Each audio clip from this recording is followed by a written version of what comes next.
இங்க மென்டல் ஹாஸ்பிட்டல்ல இருந்து ஒரு பேஷண்ட் டிஸ்சார்ஜ் ஆக போற டைம்ல திடீர்னு அவன் முன்னாடி இருந்த டாக்டருக்கு பின்னாடி ஒரு பெரிய பைத்தான பாக்குறான். இப்போ டாக்டர் கிட்ட பின்னாடி பைத்தான் இருக்குதுன்னு சொல்லவா அல்லது அமைதியா இருக்கவான்னு கன்ஃபியூஸ் ஆகுறான். சப்போஸ் அவன் நான் டாக்டர் கிட்ட பின்னாடி பைத்தான் இருக்குதுன்னு சொன்னா அந்த சத்தத்தை கேட்டு பைத்தான் ஓடிடும். டாக்டர் திரும்பி பார்க்கும்போது அங்க எதுவும் இல்லைன்னா நீ இன்னும் ஃபுல்லா குணமாகலன்னு திரும்பவும் அந்த மென்டல் ஹாஸ்பிட்டலையே அழைச்சிடுவாங்கன்னு பயப்படுறான். ஆனா அதுக்குள்ள அந்த பைத்தான் ஹாஸ்பிட்டல் ரூஃப்க்கு மேல சுருண்டு கிடக்குது. திடீர்னு அந்த பில்டிங்கை உடைச்சிட்டு உள்ள புகுந்துருது. ஆக்சுவலா இந்த சம்பவம் நடக்கிறதுக்கு கொஞ்ச நாளைக்கு முன்னாடி FBI வைரத்தை விட ஸ்ட்ராங் ஒரு பயங்கரமான செய்தியில ஒரு இடத்துல கண்டுபிடிக்கிறாங்க. எல்லாரும் அதை பார்த்து கன்ஃபியூஸ் ஆகி இருந்த டைம்ல ரிப்போர்ட்டரா இருக்கிற மேட் மட்டும் அதை ஏற்கனவே பார்த்துக்கிறேன்னு சொல்றான். அப்போ அவனோட கழுத்துல இருந்த ஒரு பெண்டன்ட்டை அவன் தொட்ட உடனே 15 வருஷத்துக்கு முன்னாடி நடந்த சம்பவங்கள் அவனுக்கு ஞாபகத்துக்கு வருது. அப்போ குட்டி பையனா இருந்த மேட் தன்னோட அப்பா கூட ஒரு பழைய பொருட்கள் விற்கிற கடைக்கு போயிருக்கான். அவனோட அப்பா கடை வியாபாரி லூக்கு கூட பேரம் பேசிட்டு இருந்த டைம்ல மேட் அங்க சுத்தி பாக்குறான். அப்போ அவனுக்கு பின்னாடி இருந்த ஒரு வுட்டன் பாக்ஸ் அதுவாவே ஓபன் ஆகி அதுக்குள்ள இருந்து ஒரு பிரைட்டான வெளிச்சம் மேட்டோட பாடிக்குள்ள புகுந்துருது. லூக் அதை பார்த்ததும் அவனோட அப்பா அதை பாத்திரக்கூடாதுன்னு சடனா நெஞ்சு வலி வந்த மாதிரி நடிக்கிறாரு. உடனே மேட்டோட அப்பா கிட்ட கொஞ்சம் மெடிசின்ஸ் வாங்கிட்டு வர சொல்லி அவரை வெளியே அனுப்பிட்டாரு. அவர் வெளியே போனதும் லூக் நடிக்கிறத நிறுத்திட்டு மேட் கிட்ட 1000 வருஷத்துக்கு முன்னாடி நடந்த ஒரு அதிசய கதையை சொல்ல ஆரம்பிக்கிறாரு. 1000 வருஷத்துக்கு முன்னாடி சொர்க்கத்துல குலேமோன்னு சொல்லப்படுற நீதி பம்புகள் வாழ்ந்துட்டு இருந்திருக்கும்.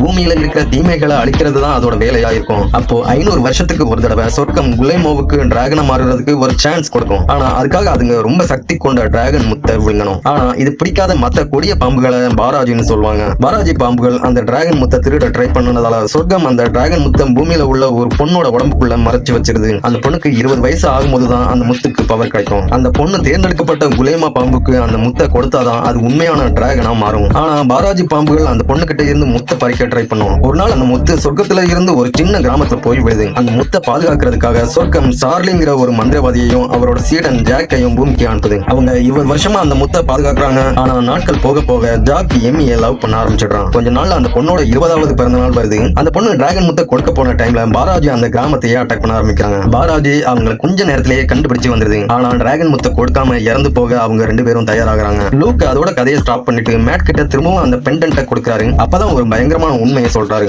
மேட் தான் ஜாக்கோட மறுபிறவினும் லூக் சார்லியோட மறுபிறவினும் சொல்றாரு. இந்த மிஷனை நாம முடிக்கலன்னா மறுபடியும் சொர்க்கத்துக்கு போக முடியாதுன்னு மேட் கிட்ட வார்ன் பண்றாரு. அது மட்டும் இல்லாம ஷோல்டர்ல டிராகன் மார்க் இருக்கிற பொண்ணை கண்டுபிடிக்கணும். அவளோட நேம் சாரானு சொல்றாரு. ஆனா மேட் அப்போ அந்த விஷயத்தை பெருசா எடுத்துக்க மாட்டான். ஆனா FBI கண்டுபிடிச்ச அந்த மர்மமான செய்தி உண்மையான பைத்தானோட செய்தின்னு தெரிஞ்சதும் பயங்கர ஷாக் ஆகுறான். உடனே சாராங்கிற நேம் இருக்கிற பொண்ணுங்களை கம்ப்யூட்டர்ல தேட ஆரம்பிக்கிறான். ஆனா நிறைய பொண்ணுங்க அதே நேம்ல இருந்ததால அவனால கண்டுபிடிக்க முடியல. ஆனா மேட்டுக்கே தெரியாத விஷயம் என்னன்னா அந்த பொண்ணு அதே சிட்டியில இருந்தது மட்டும் இல்லாம அவன் ஹோஸ்ட் பண்ற நியூஸ் ரிப்போர்ட்டையும் பார்த்துட்டு தான் இருப்பான்.